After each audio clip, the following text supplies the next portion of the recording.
Kano dapat bisu-bisukin pa magboto king barangay and SK elections agpangking Department of the Interior and Local Government. Uling maulag ang posisyon at maragulang responsibilidad din pisabihan ng magluklok opisyalis king barangay. Nung talugtugan niya in Local Government Code of the Philippines, ing barangay ing basic political unit ni bangsa. Iniing magsilbing primary planning at implementing body ring polisiya, plano, programa, proyekto at ang iwa pang aktibidad kang komunidad. Actually po, the barangay office a class of its own.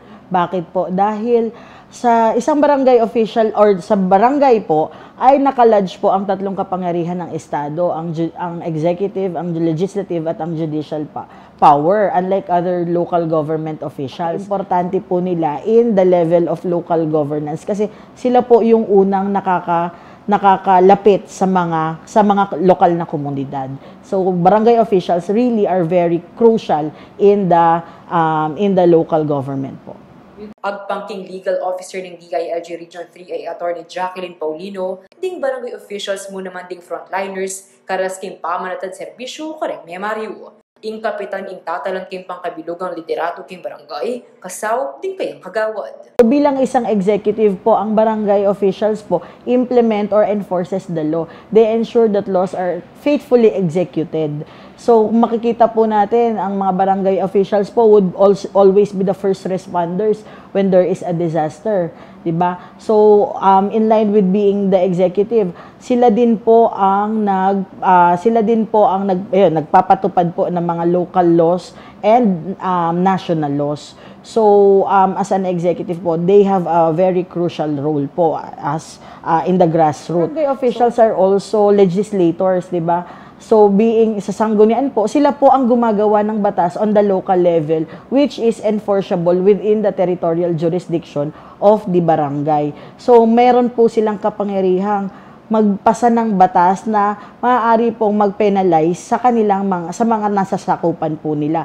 Pwede pong mag-regulate ng certain activities, pwede pong magbawal ng mga illegal na mga activities. So, kaya be pa ka rin makaputong akatungkulan do, ing panatilya ng public order and safety king lugar akarin ang sasakupan. Karela mo naman magumpisa ing pamangawang lokal na batas ang pong regulasyon. So napaka-crucial po para po silang senador at mga kongresista sa level po ng barangay. Silang kapangyarihan na hudikatura. Bakit po? Sa pamamagitan po ng katarungang pambarangay, ang punong barangay po natin o ang barangay captain po, siya po ang namumuno sa lupong tagapamayapa. Bilang lupon chairman, siya po ang unang humaharap sa mga mayroong disputes or may mga conflict in the barangay. So dito po ay pipilitin po niyang mapag-ayos yung mga parties po na nag-aaway. So, in a way po, meron din po siyang malahusgadong kapangyarihan para pag-ayusin po yung parties. Samantala, baluda naman kano ding mapila na Mario nung makanano kaulagay yung papel darang ilukok daking katungkulan. Talagay king itong baryo na ating manungkulan, lalo na yung kapitan, ang puring konsyal, mga yan. Kailangan na talaga kayong meto nga baryo reto. Itang panatilian tayong kahit kayong barangay, itang agyang naman nino, yung nasa mo, itang mapayapa, itang tahimik mga nito. Pating kapitan, atin lang kasi bibigay po undukin about kayong kung pakanano din palakading meto nga baryo. Ngayon kaya kalan magreklamo lang rin tao, uling minsan din nga luwa, edo magagamit. Sana mila ko yung corruption. Ang pong kadwa keto, nung nanuman yung binyedang kay kareng konsyehal, katungkulan, dapat gawan da naman, ante mo itang karening drainage nung nanong kailangan. Minsan nating masisira ken. Dapat agawa daw. Aliwa mo itang tinagal na para kayong sweldo.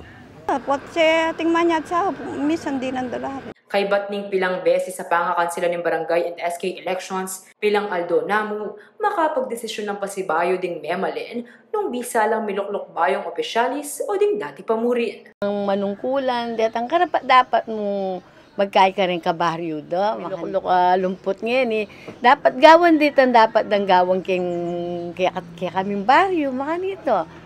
No, aso pandala rin ang dapat pasaw, mga ito. Dapat tatagalo, nung nanitan tatagalan do, dapat gampanan day tang posisyon pong katungkulan. Baluda naman nung nanong tatagalan de. Minsan kasi mumunayay tang pag nanasake sarili kaya sakit ang karelang tegalan na dapat iyang karelang gawan. Na itang pamanungkulan do, gawan din kayong katungkulan da kayong baryo, nung nanong kailangan dang itang obligasyon da kayong baryo. Reta sanang nung atin lamang project, nung nanong itang pen-project do, deo na ita sarili do. Mas masanting itang karelang obro na iyang karelang agawa. Pauli na ning ulagan ng barangay and SK elections, ini naman yung paganaka ng DILG, king pamamiling kandidato aburitamong manukulan karang daratang abanwa. And on the part of DILG, hinihikayat po namin po ang lahat ng mga botante ngayong barangay and SK elections to vote yung mga kandidato po na sa atin pong palagay or sa atin pong nakikita at nagpakita po ng may kakayanan na matino, mahusay at maaasahan. Dahil po ang atin pong boto ay napaka-importante for the next 3 years. Dahil sila po ang magiging ating mga ang magiging puntahan po natin sa tuwing meron po tayong mga pangangailangan, sila po ang magbibigay sa atin ng mga programa na makakatulong po sa atin. So, napaka-importante po na maging mapili po tayo sa mga kandidatong iboboto natin. So, we have to be very mindful sa kanila pong mga karakter at sa kanila pong track record and reputation. Ako, Inke kayong talasuyo. Liana Kanilaw, ating pusong makabalin.